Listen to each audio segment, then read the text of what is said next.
श्री शिवाय दोस्तों, अगर आपके जीवन में गरीबी आपका पीछा नहीं छोड़ रही, शत्रु नुकसान कर रहे हैं, तो आज का उपाय कर लेना, इसका असर अवश्य होगा। अगर इसका असर 50 दिन में ना दिखे, तो मुझे बताना। उपाय बताने से पहले बता दें, ये वीडियो देखने से ज्यादा सुनने में समझ आएगा। तो हो सके तो इस वीडियो को ऐसी जगह पर देखो जहां का माहौल एकदम शांत हो। प्रिय हनुमान भक्तों को मेरा राम राम, जय सीताराम, जय हनुमान, जय बगेश्वर धाम। सरकार कपूर को भारतीय संस्कृति में एक शक्तिशाली और पवित्र वस्तु समझा गया है, जिसका उपयोग पूजा पाठ, आरती और तांत्रिक उपायों में किया जाता है। शत्रु मुक्ति के लिए कपूर के उपाय विशेष रूप से असरी जाते हैं। यह उपाय आपकी नकारात्मक ऊर्जा को दूर करके सकारात्मकता और सुरक्षा प्रदान करने में मदद करते हैं। यहाँ हम शत्रु मुक्ति के लिए कपूर के विभिन्न उपायों का विस्तृत वर्णन आपको बता रहे हैं। कपूर को इसकी शुद्धता और शक्तिशाली ऊर्जा के लिए जाना जाता है। यह नकारात्मक ऊर्जा को खत्म करने और सकारात्मक वातावरण बनाने में मदद करता है। कपूर जलाने से वातावरण में मौजूद दोष और नकारात्मक शक्तियां समाप्त हो जाती है। इसलिए शत्रु से बचने और उनके बुरे असरों से मुक्ति लिए कपूर के उपाय अत्यंत लाभकारी माने जाते हैं। भक्तों, वीडियो के अंत में हम कपूर से जुड़ी कुछ विशेष छोटी छोटी मगर चमत्कारी उपाय भी बताएंगे, जिन्हें अपनाकर आप अपने जीवन में शत्रुओं से छुटकारा पा सकते हैं। तो वीडियो को ध्यान से सुनें और अंत तक बने रहें। भक्तों, कपूर सिर्फ घर में इस जगह पर जला देना, बड़े से बड़ा शत्रु भी घुटने टेक देगा।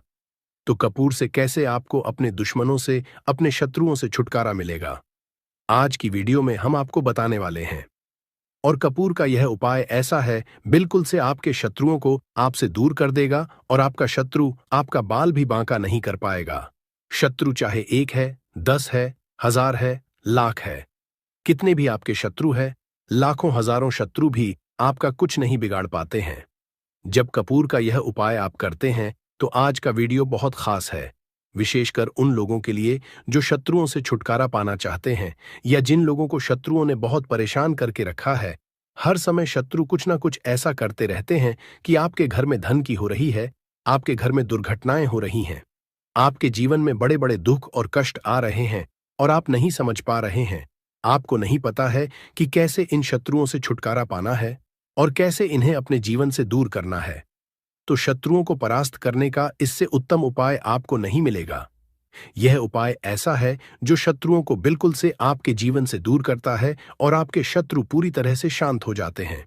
फिर वो आपके जीवन में कितनी भी कोशिश कर लें कि आपके घर में कुछ करना, आपके जीवन में कुछ करना है, आपकी धन हानि करनी है, आपका व्यापार खराब करना है, कुछ भी नहीं कर पाते हैं जब आप कपूर का यह उपाय कर लेते हैं।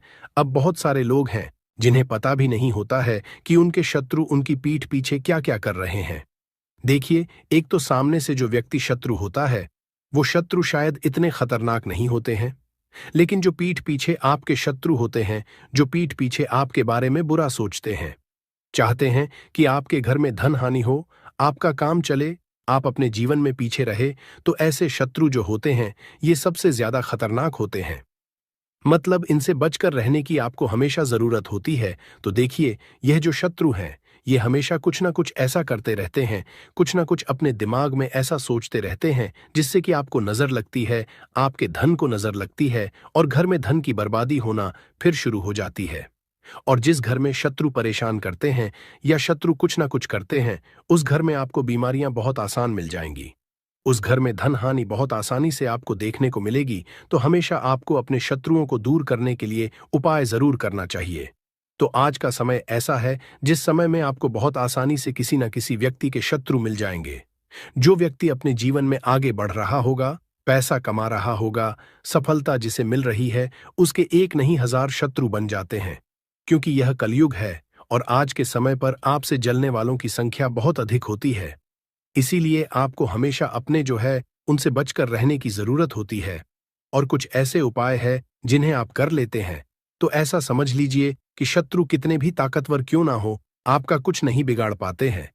तो शत्रु कितना भी ताकतवर क्यों ना हो, उसका पसीना छूट जाएगा, शत्रु पूरी तरह शांत होगा जब कपूर का यह उपाय आप करेंगे। सही तरीके से देखिए, कपूर वैसे भी बहुत चमत्कारी है, आपके घर में सकारात्मक ऊर्जा को बढ़ाता है।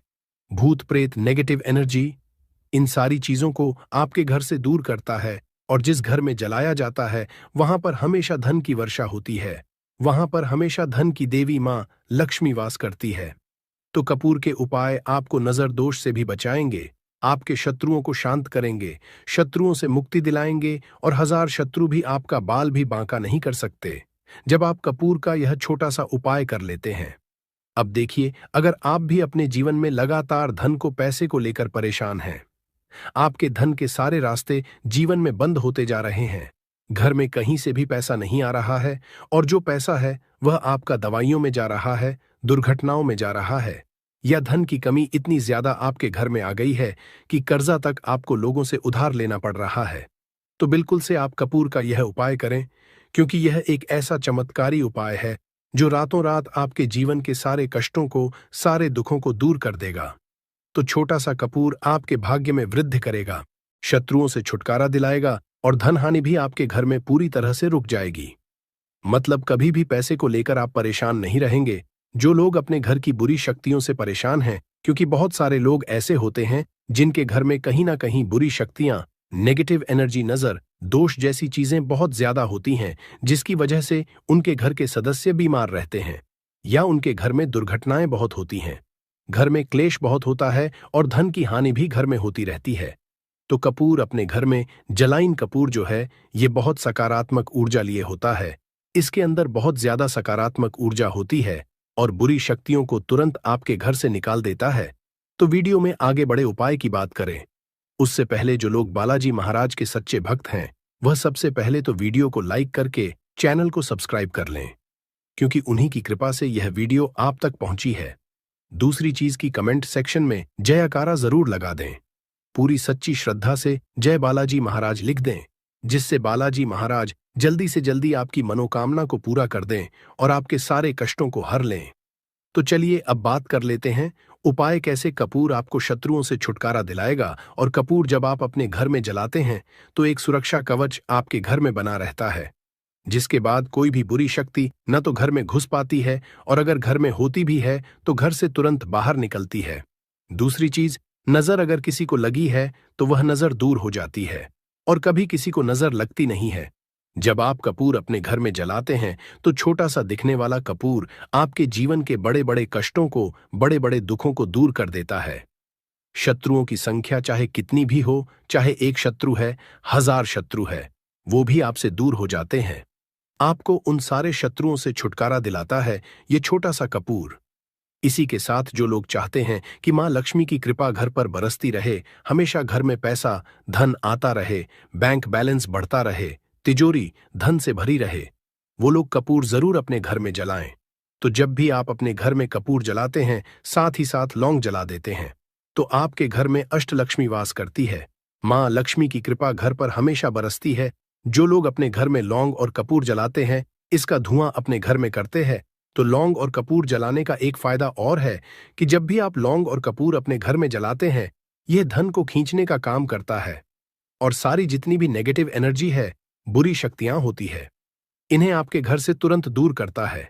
अब देखिए, मंगलवार का जो दिन है, यह दिन समर्पित होता है श्री हनुमान जी को, मतलब संकट मोचन हनुमान जी ही है, जो आपके जीवन के सारे संकटों को दूर, आपके शत्रुओं से भी आपको छुटकारा दिलाएंगे, कर्ज से भी आपको मुक्ति दिलाएंगे और आपके जितनी भी धन से जुड़ी समस्याएं हैं उन्हें भी आपके जीवन से दूर करेंगे। संकट मोचन हनुमान जी। तो जो कपूर का उपाय आपको घर पर करना है वह मंगलवार के दिन करना है। तो बात कर लेते हैं उपाय को करना किस तरह से है, कितनी चीजें आपको लेनी है। तो सबसे पहले तो 3 कपूर लेने हैं, साथ ही साथ आपको लेनी है 5 साबुत लौंग, लौंग एकदम से साबुत लेनी है, टूटी हुई ना हो, खंडित ना हो। अब मंगलवार आपको यह दोनों चीजें लेकर घर के मंदिर में आपको बैठ जाना है। उपाय मंगलवार का है और शाम के समय करना है और अपने घर पर करना है। अब बैठने के बाद सबसे पहले एक देसी घी का दीपक जलाकर रख देंगे या चमेली के तेल का दीपक आप जलाकर रख सकते हैं। इसके बाद आपको हनुमान चालीसा का पाठ करना है। अगर हनुमान चालीसा का पाठ नहीं कर पा रहे हैं तो जय श्री राम, जय सीताराम, जय श्री राम, जय सीताराम कम से कम आपको 108 बार बोलना है। अब आपको संकट मोच हनुमान जी के सामने 5 लौंग और 3 कपूर को रखकर किसी बड़े से दीपक में रखकर जला देना है या किसी बड़े से बर्तन में रखकर जलाना है, और इसका धुआं सबसे पहले घर के मंदिर में आपको दिखाना है। फिर पूरे घर में इसका धुआं आपको दिखाना है, जितने भी कमरे हैं, जितने भी रूम्स हैं, सभी जगह पर यह धुआं फैलाना है और संकट मोचन हनुमान जी का ध्यान करते जाना है। अब जब आप पूरे घर में घूम लेंगे, तब आपको जो कपूर की थाली है या मिट्टी का दीपक है, जो भी आपने लिया है, अपने घर के मंदिर में आपको लाकर रख देना है। अब हाथ जोड़कर सच्ची श्रद्धा से, पूर्ण निष्ठा से संकट मोचन हनुमान जी से प्रार्थना करनी है कि यह व्यक्ति मेरा शत्रु है, इस शत्रु से मेरी रक्षा करना और हमेशा अपनी कृपा मुझे देते रहना। तो देखिए, चाहे तो आपके शत्रु के बारे में आपको पता है, तब भी नहीं पता है, तब भी तो आपको ऐसे बोलना है कि मेरे जितने भी शत्रु हैं, सभी से मुझे छुटकारा दिला दीजिए और अपना आशीर्वाद हमेशा मुझ पर बनाए रखना। कभी मेरे घर में कोई संकट ना आए, मेरे कोई विपत्ति ना आए, इतनी कृपा आप कर देना। बस इस तरह से आपको प्रार्थना करनी है संकट मोचन हनुमान जी से। और इसके बाद लौंग और कपूर जब पूरी तरह जल जाएगा, कपूर तो जल जाएगा, लौंग की जो राख होगी उसे जल में मिलाकर यानी पानी में मिलाकर अपने घर के मुख्य द्वार पर आपको डाल देना है। दोनों तरफ बाहर की तरफ डालेंगे, ठीक है। मुख्य द्वार पर उसे छिड़क देंगे। जितना भी वो राख होगी थोड़े से जल में मिलाना है, ज्यादा जल ज्यादा पानी यहां पर आपको नहीं लेना है। तो जल में किस समय डालेंगे? सुबह के अगले दिन। यह उपाय तो आप मंगलवार के दिन करेंगे। और छिड़काव कब करना है? आपको बुधवार की सुबह को, ठीक है। ये चीज आपको ध्यान रखनी है। तो इस उपाय को करने से 1000 शत्रु भी है वो भी शांत हो जाएंगे, उनसे छुटकारा मिल जाएगा, शत्रु से मुक्ति मिल जाएगी। और आपके शत्रु कितनी भी प्रयास कर लें, कितनी भी कोशिश कर लें, आपका कुछ नहीं बिगाड़ पाएंगे। और ऐसा समझ लीजिए, नजर दोष भी आपके घर से तुरंत दूर होती है जब आप इस उपाय को करते हैं। सबसे बड़ी बात, जब भी आप संकट मोचन हनुमान का कोई भी उपाय करेंगे ना, वह आपके घर पर कभी कोई संकट, कोई विपत्ति, कुछ ऐसी चीजें आपके घर पर नहीं आने देते हैं, क्योंकि कलयुग के देवता हैं हनुमान जी। और जब भी आप अपने जीवन में बहुत हार चुके हों, आपको ऐसा लगे कि आज मेरा साथ देने वाला कोई नहीं है, पूरी सच्ची श्रद्धा से आप संकट मोचन हनुमान जी का पूजन करें और फिर देखें कि कैसे आपके जीवन के बड़े से बड़े दुहक भी दूर होते हैं। तो बालाजी महाराज की कृपा हमें हमेशा मिलती रहेगी। आप अपने घर में मंगलवार के दिन यह लौंग कपूर वाला उपाय, साथ ही साथ अगर आप संकट मोचन हनुमान जी को एक लाल रंग का फूल अर्पित करते हैं, मतलब लाल फूल उनको चढ़ा देते हैं, तो वह बहुत जल्दी आपकी मनोकामना को पूरा कर देते हैं। तो फूल उन्हें जरूर से आप मंगलवार के दिन एक फूल उनको जरूर चढ़ाएं। तो भक्तों, आइए वीडियो के अंत में कपूर से जुड़ी कुछ विशेष छोटी छोटी मगर चमत्कारी सरल उपाय जान लेते हैं, जिसे अपनाकर हम अपने जीवन से शत्रुओं से छुटकारा पा सकते हैं। जैसे पहला सरल उपाय है रोजाना कपूर जलाना। कपूर एक साधारण लेकिन असली उपाय है। रोजाना सुबह और शाम अपने घर में कपूर जलाए। इसे जलाते समय आप ओम नमः शिवाय या ओम हनुमते नमः मंत्र का जाप करें। यह उपाय नकारात्मक शक्तियों को दूर भगाने और शत्रु के असर को समाप्त करने में मदद करता है। दूसरा सरल उपाय है कपूर और लौंग का उपाय। एक पीतल की कटोरी ले और उसमें 2 कपूर के टुकड़े और 3 लौंग डालें। फिर इसे जलाकर हनुमान जी के समक्ष रखें और एयूएम हनुमते नमः मंत्र का 100 बार जाप करें। इस उपाय को मंगलवार और शनिवार को करें। यह उपाय शत्रु द्वारा भेजी गई किसी भी तांत्रिक क्रिया या बुरी नजर को समाप्त करता है। तीसरा सरल उपाय है कपूर और काले तिल का प्रयोग कैसे करना है। सबसे पहले एक मिट्टी के दीपक में कपूर और काले तिल डालकर उसे जलाएं। फिर इसे अपने घर के मुख्य द्वार पर रखें और ओम फली काली कल्याण मंत्र का जाप करें।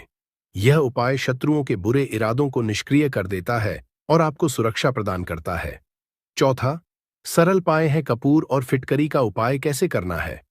तो सबसे पहले कपूर और फिटकरी को बराबर मात्रा में मिलाकर घर के चारों कोनों में रखें और इसे सप्ताह में 1 बार बदले। यह उपाय आपके घर से शत्रुओं द्वारा उत्पन्न नकारात्मक ऊर्जा को दूर करता है। पांचवा सरल उपाय है रात्रि में कपूर का प्रयोग कैसे करें। सबसे पहले रात को सोने से पहले अपने घर के मंदिर में कपूर जलाएं। साथ ही इस मंत्र का जाप करें। यह मंत्र और कपूर संयोजन शत्रु को शांत करता है और उनकी बुरी सोच को समाप्त करता है। अगला विशेष तांत्रिक सरल उपाय है हनुमान जी के सामने कपूर जलाना कैसे करना है। सबसे पहले किसी भी मंगलवार और शनिवार को हनुमान जी के समक्ष कपूर जलाए। फिर एयुएम हनुमते रुद्रात्मक स्वाहा इस मंत्र का 11 बार जाप करें। यह उपाय शत्रुओं के मानसिक और शारीरिक असर को कमजोर करता है। अगला सरल उपाय है कपूर और लाल धागे का उपयोग कैसे करें। सबसे पहले एक लाल रंग का लें और उसमें कपूर के टुकड़े रखें। फिर इसे अपने दाहिने हाथ से घुमाकर शत्रु का नाम लेते हुए किसी बहते जल में प्रवाहित कर दें। यह उपाय शत्रु की ऊर्जा को समाप्त करता है और आपको सुरक्षित रखता है। अगला सरल उपाय है कपूर का ताबीज। बनाना कैसे बनाना है। सबसे पहले एक कपूर को पीसकर एक चुटकी काले तिल और चांदी की छोटी शीशी में भरें। फिर जेड इसे लाल धागे में बांधकर अपने गले या दाहिने हाथ में पहने। यह ताबीज आपको हर तरह की नकारात्मकता और शत्रु बाधाओं से है। अगला सरल उपाय है कपूर और नींबू का उपाय कैसे करना है। सबसे पहले एक नींबू को 4 हिस्सों में काटें और उसमें कपूर के छोटे टुकड़े डालें। फिर आप इसे अपने शत्रु का नाम लेते हुए किसी सुनसान जगह पर रख दें। यह उपाय शत्रु की नकारात्मकता को रोकने और उनकी बुरी सोच को निष्क्रिय करने में मदद करता है। भक्तों, आइए कपूर जलाने के चमत्कारिक आध्यात्मिक और वैज्ञानिक लाभ जिसे जान लेते हैं। जैसे कपूर वातावरण को शुद्ध करता है और सकारात्मक ऊर्जा फैलाता है। कपूर शत्रुओं की बुरी नजर और तंत्र मंत्र से सुरक्षा प्रदान करता है। कपूर मानसिक शांति और आध्यात्मिक शक्ति को बढ़ावा देता है। कपूर शत्रु के नकारात्मक असर को कम करता है और आपको आत्मविश्वास प्रदान करता है। भक्तों, शत्रु मुक्ति के लिए कपूर के उपायों के साथ मंत्र जाप करना अनिवार्य है। जो आगे के वीडियो में हम कुछ महत्वपूर्ण मंत्र आपको बता रहे हैं। आप चाहे तो इसे किसी कॉपी में नोट करके रख लें। पहला है हनुमान मंत्र। यह शत्रुओं के नकारात्मक असर को समाप्त करने में मदद करता है। दूसरा है दुर्गा मंत्र। ओम इस मंत्र का जाप करने से दुर्गा माता की कृपा हासिल होती है और शत्रु शांत हो जाते हैं। तीसरा है शिव मंत्र। ओम सुगंधि। यह मंत्र शत्रुओं से मुक्ति दिलाने और आपके जीवन में शांति लाने में सहायक होता है। भक्तों, इन सभी उपायों को करते समय कुछ सावधानियां और सलाह है जिसे जानना बहुत ही आवश्यक है। जैसे कपूर के उपाय लेते समय पूरी निष्ठा और विश्वास रखें। अगला सावधानी है पूजा स्थान को साफ सुथरा रखें और सकारात्मक सोच बनाए रखें। अगला सावधानी है उपाय करने से पहले स्नान करके शुद्ध हो जाए। अगला सावधानी है कोई भी उपाय करने के दौरान शत्रु का नाम बार बार मन में लें, लेकिन इसे दूसरों के सामने न बोलें। अगला सावधानी है यदि उपाय जटिल लगता है तो किसी अनुभवी व्यक्ति या पंडित की सहायता लें। भक्तों, कपूर के उपाय शत्रु मुक्ति के लिए अत्यंत असरी है। यह आपके जीवन में ऊर्जा का संचार करता है और शत्रुओं के बुरे असरों से आपको बचाता है। इन उपायों को नियमित रूप से करने से न केवल शत्रु बाधाओं से मुक्ति मिलती है, बल्कि मानसिक शांति और आत्मविश्वास भी बढ़ता है। पूरी श्रद्धा और विश्वास के साथ इन उपायों को करें और अपने जीवन को सुखद बनाएं। भक्तों, इसी के साथ आपको कुछ भी ऐसा जो समझ नहीं आया हो तो कमेंट सेक्शन में आप पूछ सकते हैं और वीडियो को लाइक कर जयकारा लगाना बिल्कुल ना भूलें, जिससे कि बालाजी महाराज की कृपा आपके ऊपर हमेशा रहे। तो जय श्री राम, जय सीताराम जरूर लिखकर जयकारा लगाएं, जिससे कि बालाजी महाराज आपके ऊपर हमेशा कृपा बरसाते रहें। मदद कर सकती है। दोस्तों, हम बार जीवन में छोटी छोटी चीजों को नजरअंदाज कर देते हैं, लेकिन वहीं कुछ चीजें हमारे भाग्य पर अच्छा बुरा असर डालती हैं। घड़ी की ही तरह घर में और भी कुछ चीजें हैं जो आपके वास्तु दोष का कारण बनती है और आपकी परेशानी की वजह बनती है। तो आइए पहले जान लें, क्या आपको अपने घर में वास्तु दोष के बारे में कैसे पता लगता है और किस तरह से आप बड़ी ही आसानी से इसे कर सकते हैं। दोस्तों, वास्तुशास्त्र के अनुसार किसी भी घर में वास्तु दोष होने से सुख, शांति और पारिवारिक उन्नति में बाधा पैदा होती है। वास्तु दोष के कारण पनपने वाली नकारात्मक ऊर्जा से व्यक्ति के भाग्य पर बुरा असर पड़ता है। साथ ही घर के लोगों को कई तरह की परेशानियों का सामना करना पड़ता है। दोस्तों, शास्त्रों के अनुसार अगर हम ये छोटे मोटे उपाय कर लें तो अपने घर नेगेटिव एनर्जी से छुटकारा पा सकते हैं। तो आइए जानते हैं, लेकिन उससे पहले दोस्त, आपसे रिक्वेस्ट है कि वीडियो को लाइक करें, अपने दोस्तों के साथ शेयर करें और अगर आपने अभी तक चैनल को सब्सक्राइब नहीं किया तो सब्सक्राइब करके बेल आइकॉन जरूर प्रेस कर लें। दोस्तों, नंबर 1, जीवन में तरक्की पाने के लिए रोज पहली रोटी गाय को दें, पीपल को जल चढ़ाएं और चींटियों को मिला आटा दे। तांबे के लोटे में जल लाल चंदन मिलाकर रात को अपने सर के पास रखकर सो जाए। सुबह उस जल को तुलसी को चढ़ा दें। ऐसा करने से आपकी परेशानियां धीरे धीरे दूर हो जाएंगी। नंबर 2, वास्तु के मुताबिक अगर आपके घर में तिजोरी है और आप उसके सामने शीशा लगा दें तो इससे धन में बरकत होती है।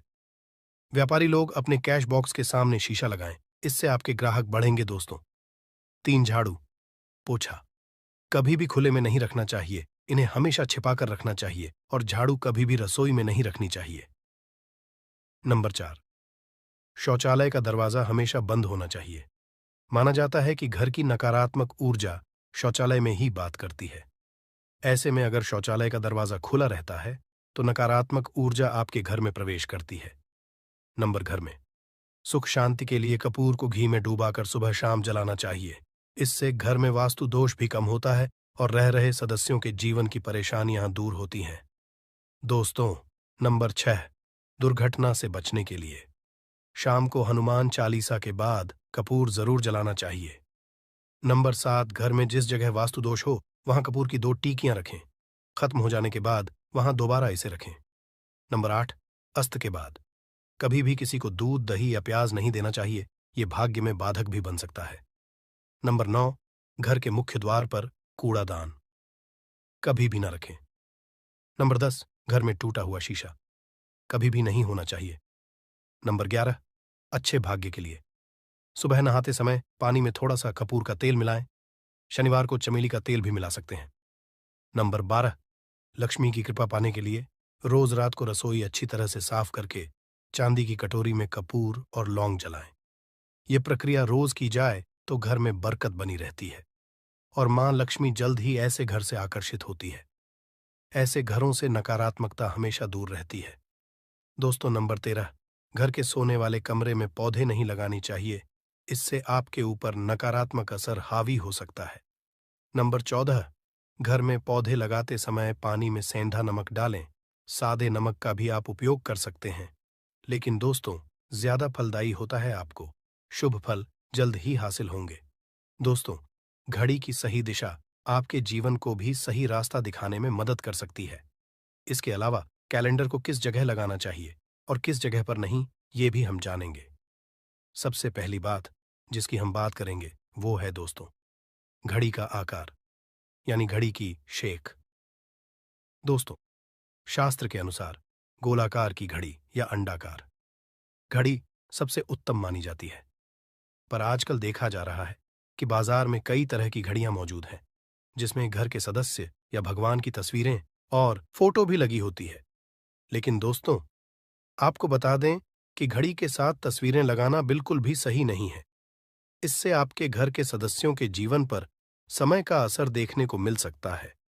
और की तस्वीर घड़ी में बिल्कुल भी नहीं लगानी चाहिए, क्योंकि भगवान की तस्वीर को रोज धूप, दीप, अगरबत्ती और पूजन की आवश्यकता होती है और घड़ी तो कई महीनों तक धूल में पड़ी रहती है।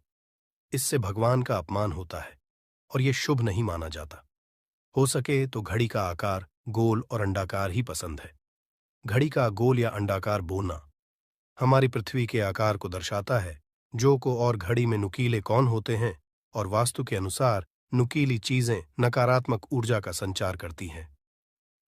दोस्तों, अगली बार जिसका आपको ख्याल रखना है वो ये है कि घड़ी को स्वच्छ रखें, साफ सफाई का ध्यान रखें, धूल ना जमा होने दें और कहीं से भी घड़ी टूटी फूटी नहीं होनी चाहिए। दोस्तों, जैसा कि हम सभी चाहते हैं कि हमारे जीवन में सब अच्छा और बेहतर होता रहे, तो उसके लिए हम खुद को संवारे रखते हैं, नए कपड़े और नए आभूषण पहनते हैं। उसी तरह अपने घर की घड़ी को स्वच्छ और नए जैसा ही रखना चाहिए। ये कहीं से भी टूटी फूटी नहीं होनी चाहिए। समय समय पर घड़ी पर चढ़ी धूल और जालों को साफ करते रहें, जिससे आपका भाग्य भी धुंधला नहीं पड़ेगा। दोस्तों, कई घरों में आदत होती है कि पुरानी गाड़ी को बनवा कर ही चलाते रहते हैं। एक जगह नई घड़ी आई तो पुरानी किसी और जगह लगा देते हैं। कृपया ध्यान रखें, घर में पुरानी या फिर टूटी हुई या धूल चढ़ी हुई और बंद गाड़ी तो बिल्कुल भी ना रखें। क्यों? इससे घर में नकारात्मकता और दरिद्रता का वास होने लगता है। बंद पड़ी घड़ी को घर में रखने से व्यक्ति के जीवन में नए अवसर नहीं आते और वो अपने कार्य में सफलता हासिल नहीं कर पाता। अगली बार जिसका आपको ध्यान रखना है वो है घड़ी की सही दिशा। घड़ी को कभी भी दक्षिण दिशा में नहीं लगाना चाहिए। दक्षिण दिशा यमलोक की दिशा मानी जाती है। काल का अंतिम चक्र यहीं से शुरू होता है। इसीलिए वास्तुशास्त्र में इस दिशा को घड़ी के लिए अशुभ माना गया है।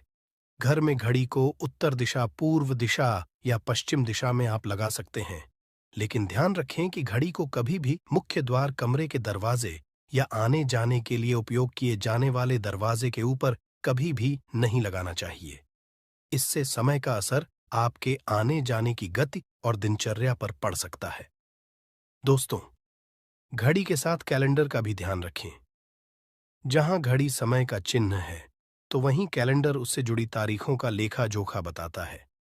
कैलेंडर को पूर्वी और उत्तरी दिशा की दीवार पर कभी भी नहीं लगाना चाहिए।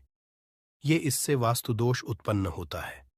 और कृपया करके अपने घरों में नए कैलेंडर के साथ पुराना कैलेंडर कभी भी ना लगाएं। दोस्तों, घड़ी और कैलेंडर दोनों ही आने वाले समय के सूचक हैं, जो आगे बढ़ने की प्रेरणा देते हैं। उन्हें समय के अनुसार ही लगाना चाहिए।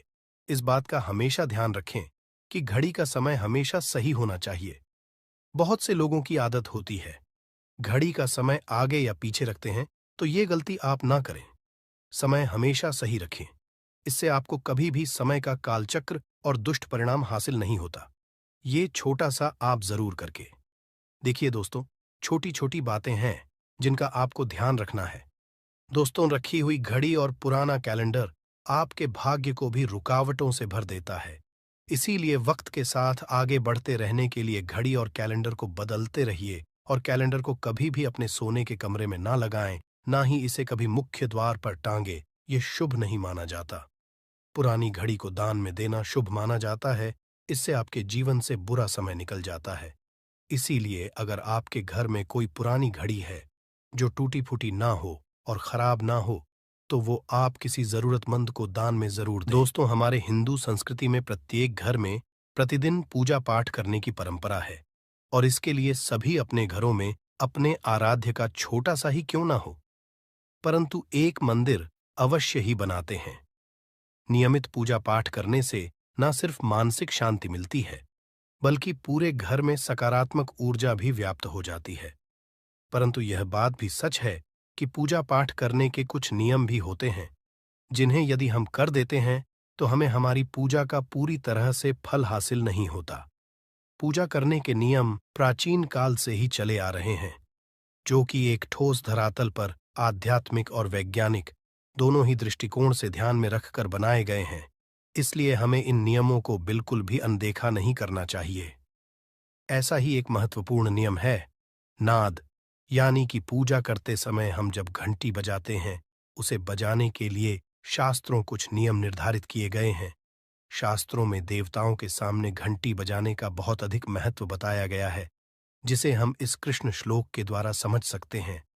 आगम अर्थमतु देवानाम गमन अर्थम तु राक्षसाम घन्यथा रावम करुमियादो।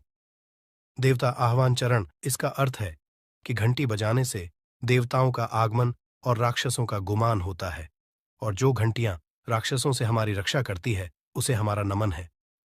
तो चलिए दोस्तों, जान लेते हैं कि पूजा करते समय जब हम घंटी बजाते हैं तो उसके पीछे क्या कारण है, घंटी को बजाने के क्या नियम है, और पूजा के वक्त घंटी बजाते समय होने वाली गलतियां कौन सी है जो हमें भूल कर भी नहीं करनी चाहिए।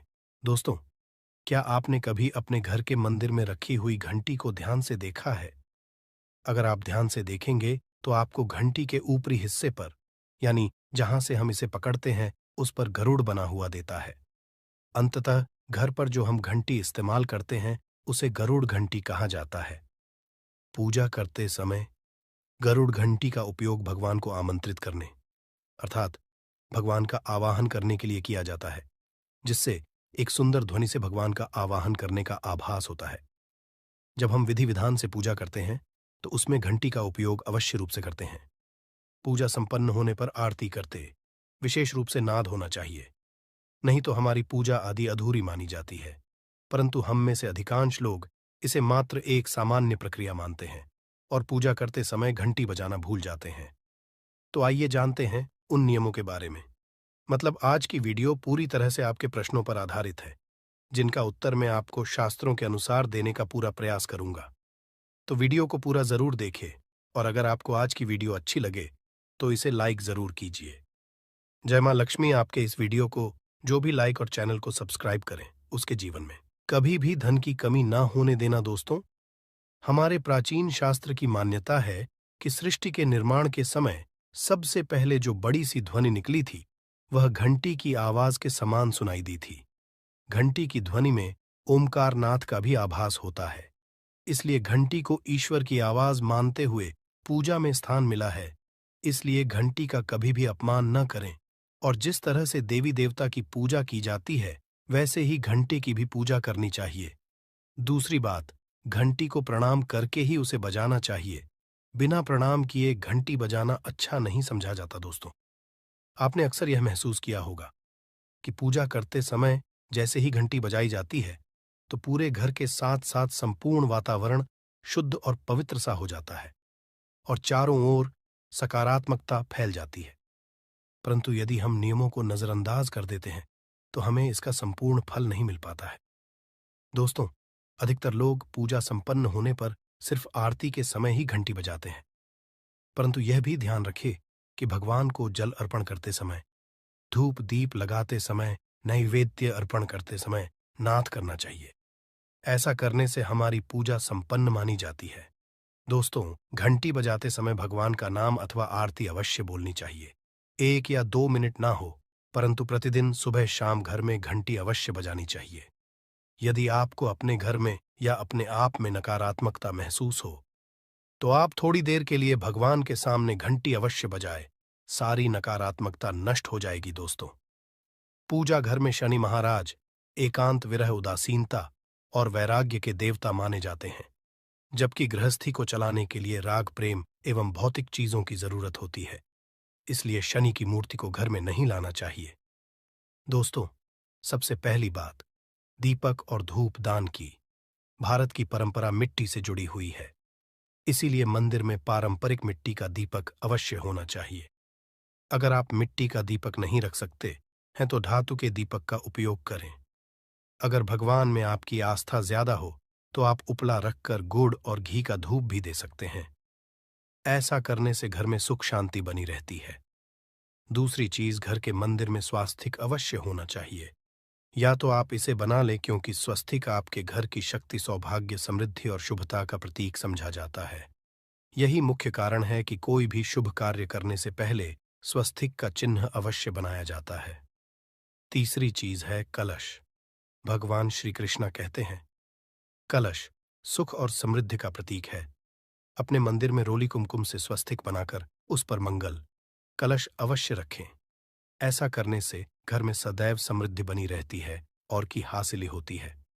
चौथी चीज, बहुत ही कम लोग जानते हैं कि शंख की उत्पत्ति समुद्र से निकले 14 रत्नों के साथ हुई थी। इसी कारण से शंख महालक्ष्मी को अत्यंत प्रिय है। शंख की ध्वनि से सकारात्मक ऊर्जा का भी संचार होता है, इसीलिए मंदिर में शंख अवश्य होना चाहिए। शंख के घर में उपस्थिति से मां लक्ष्मी भी प्रसन्न होती है और उस घर में कभी भी धन की कमी महसूस नहीं होती। पांचवी चीज, मंदिर में आपने घंटी देखी होगी, क्योंकि घंटी को शुभ समझा जाता है। इसीलिए जब जब घर के मंदिर में घंटी की आवाज होती है वहां का वातावरण शुद्ध और पवित्र बनता है। जिस घर में पूजा के दौरान घंटी बजाई जाती है उस घर के आसपास की सभी नकारात्मक शक्तियां दूर हो जाती हैं और साथ ही सुख समृद्धि के द्वार खुलने लगते हैं। तो ये है वे वस्तुएं जिन्हें घर के मंदिर में जरूर रखनी चाहिए। आइए अब जान लेते हैं कि घर के कौन सी चीजें कभी नहीं रखनी चाहिए। सबसे पहली चीज, गणेश जी की मूर्ति घर में। कभी भी गणेश जी की मूर्ति 3 अथवा 5 ऐसी विषम संख्या में न रखें। अपने मंदिर में गणेश जी की सिर्फ 2 मूर्तियां रखें, इसे शुभ समझा जाता है। अगर आप अपने मंगल की कामना करते हैं तो गणेश जी की मूर्ति मुख्य द्वार पर अंदर की तरफ मुख करके लगा ले। कई लोग ये गलती करते हैं कि मुख्य द्वार पर गणेश जी की मूर्ति बाहर की ओर मुख करके लगा देते हैं, जिससे उन्हें काफी नुकसान का सामना करना पड़ता है। अगर आप चाहे तो द्वार के दोनों ओर लगा दें या फिर मुख्य द्वार के अंदर की ओर लगाइए, परंतु बाहर की ओर कभी भी नहीं लगानी चाहिए। दूसरी चीज, टूटे हुए चावल। अपने मंदिर में कभी भी टूटे हुए चावल ना रखें। इसके साथ ही पुराने चढ़ाए हुए चावल अधिक समय तक ना रखें। यह नकारात्मक ऊर्जा फैलाते हैं। यह बात भी ध्यान रहे कि आप मंदिर में रखने वाले चावलों का इस्तेमाल हल्दी में भिगोकर ही करें। इससे अधिक शुभ परिणाम मिलेंगे। 3 की तस्वीरें। इसके साथ ही अगर आपके घर के मंदिर में पूर्वजों की तस्वीरें रखी हुई हैं, तो उन्हें तत्काल बाहर निकाल दें। ये आपके परिवार के लिए काफी अशुभ है। धर्म ग्रंथों के अनुसार पूर्वज पूजनीय हैं, परंतु वह देवताओं के बराबर नहीं है। इसलिए अपने पूजा घर में कभी भी मृत परिजनों की तस्वीरें ना रखें। यह आपके लिए अशुभ संकेत है। इसके परिणाम भी काफी घातक हो सकते हैं और मंदिर का वातावरण भी नकारात्मक हो सकता है। इसके अलावा अगर साधु संत को मानते हैं तो उनकी तस्वीर भी घर की किसी दीवार पर लगाएं। उसे पूजा घर में भूल से भी ना रखें। ये घर के वातावरण को नकारात्मक बनाता है। इसके साथ ही महाकाली, काल भैरव की मूर्तियां भी पूजा घर में नहीं रखनी चाहिए।